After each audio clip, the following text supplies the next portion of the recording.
musicalidade. É uma pessoa muito conselheiro, é uma pessoa que, apesar de ser analfabeto, meu pai não estudou, então, mas ele tinha, assim, dizia, olha, vamos respeitar o mais velho, sabe? E ele tinha um ditado que ainda hoje eu tenho essa coisa na minha cabeça, sabe? Ele dizia, quem tem vergonha não faz vergonha. Aquilo ali, ele não estudou, mas ele tinha aquela mente assim, no pensamento. Ele passou isso pra gente.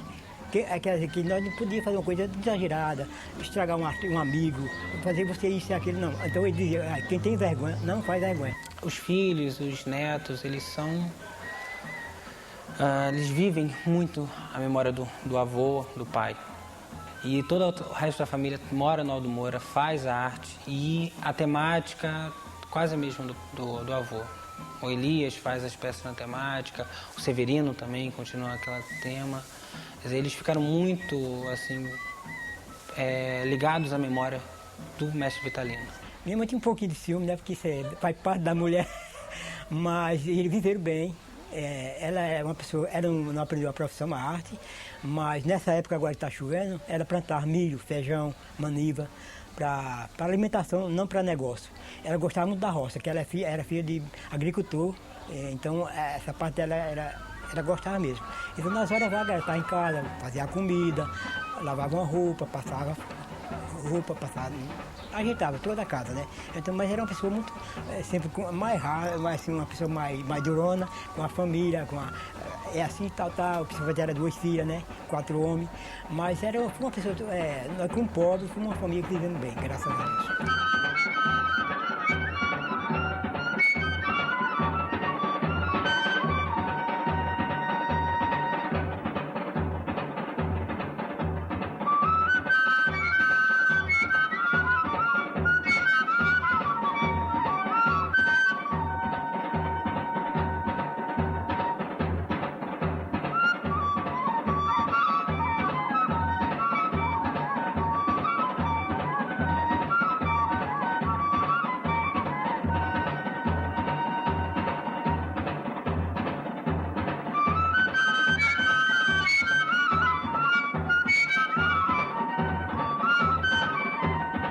Dizem até que ele preferia gostava mais de tocar pífano do que fazer as peças. A musicalidade de Vitalino é muito intuitiva, né? Eu não conheci Vitalino.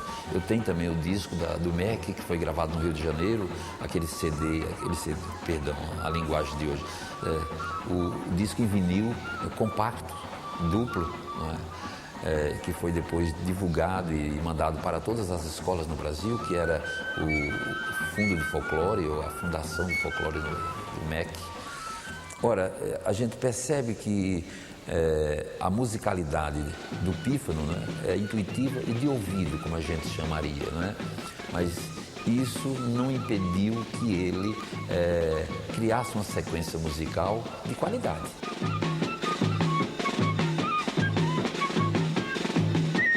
Começou no sítio, porque no sítio o pessoal são muito religioso, então tem o dia de São Sebastião, Santa Luzia, São Silvio do Ramo, São José, e aquelas pessoas de mais poder aquisitivo, aí preparavam uma festa, era uma novena, chama-se de novena, e rezava aquela novena, tinha prenda, tinha tudo. Daí, sempre o conhecimento era mais aqui em Caruaru.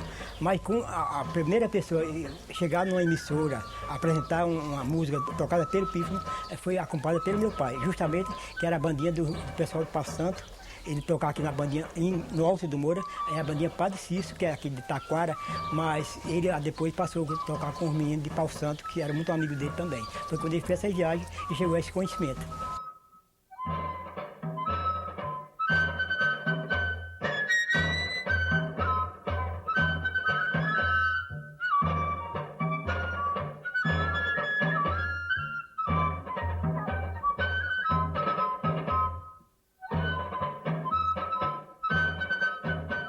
Você tem que colocar o Vitalino não agora em que você tem a cidade, a luz elétrica, a cidade, o transporte, a internet.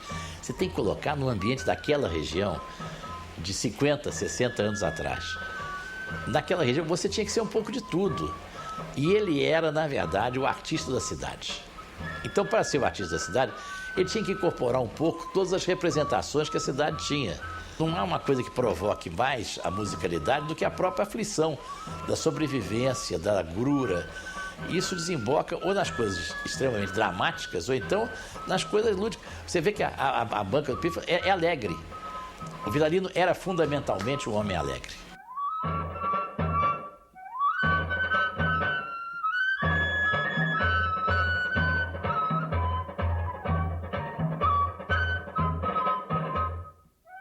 Não era comum um jovem menino de 14, 15 anos liderar uma banda musical, uma banda lá de Pífano. E ele era o líder de uma banda de Pífano. Então isso demonstra a personalidade e a característica de líder e de talento nato de músico e de ceramista. Ele tocava a briga do gato do cachorro com a onça. Ele criou uma música da menina dele. Ele dizia: Maria estava dormindo na sua cama macia, o dia que clareou, tia levanta Maria, toca teu tenente, seu major, não me dê com seu cipó, cada ponta tem um nó que é danado para ler. E seguindo, sabe?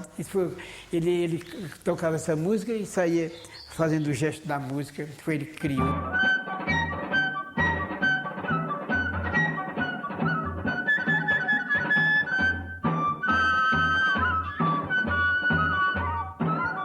Aí quando era no outro dia, só vinha na segunda-feira, isso era do sábado para o domingo, só chegava na segunda-feira.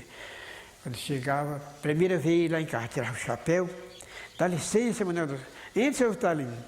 Aí ia contar as coisas dele, e disse: oi, Vitalino está bem, nada não, Vitalino, a casa é sua. Aí ele sentava ali e começava a chorar, chorava tanto, ele chorava, dizia que Vitalino era um homem pobre, ia morrer muito pobre, ia pedir esmolas, essas coisas, sabe? Cabeça bêbada. Aí eu conformava ele, tudo. Quando ele saía chorando para casa. Chegava em casa, deitava, só se acordava no outro dia. Ressacado de que tomava muita pinga. Bebia muito, tá? E sei que foi um grande amigo. Ele ia para a feira de paletó, podia ser o mês de dezembro, janeiro, que era quente naquela época, ele nunca saía de manga de camisa, era paletó. Então ele gostava, quando era no domingo, ele tinha uma lastinha de botar cigarro, preparava 20, 30 cigarros, aí ia para, muitas vezes ele saía no sábado à noite, ia para, ele tinha os cunhados que gostavam de jogar uma cartazinha, o baralho, e tomar uma birita. Então muitas vezes ele saía no sábado à noite, e às vezes sabe o que acontecia, ele chegava na segunda de manhã. Mas ele chegava, ia para preparar o barro, tomar seu café e sentar no trabalho. Ele não ia dormir, não. Ele trabalhava até meio-dia, voltava, almoçava, encontrava no trabalho 1h para 2 da tarde e depois até 5 horas, ele trabalhava até 5 horas. Quando ele apurava um dinheirinho, ele gostava muito de jogar baralho, aquelas coisas, sabe? Bebia muito, né? Quando tinha uma reservazinha, ele guardava para outra feira. Quando chegava em casa, chegava liso e leso, como se diz, bebo, cantando, chegava lá em casa: Manuel Dawson, dá licença, seu Vitalino. Eu morava ali. Oi, Vitalino vai pedir esmola. Seu Vitalino, não diga uma coisa dessa não. O senhor não vai cair nessa. Vai. Olha, se eu pedir uma esmola a você, pelo amor de Deus, você não negue não. Vitalino, eu nunca digo uma coisa dessa, que isso não vai acontecer não. Vai acontecer, Vitalino vai pedir esmola. Ele falava isso e falava que eu não deixasse ele morrer sem uma confissão. Joia, eu tive uma confissão com o Frei Antônio, não sei com quem foi, quando eu fui casar e nunca mais confessei-me com padre nenhum. Isso, que padre não perdoa ninguém, quem perdoa é nosso Pai. Ele disse. Aí eu disse: pois, se tiver meu alcance, eu vou. Mas quando foi resolvido isso, não teve mais jeito. Não confessou não.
E eu gostaria de ter conhecido o mestre Vitalino. O que a senhora diria a ele? Bom dia, mestre.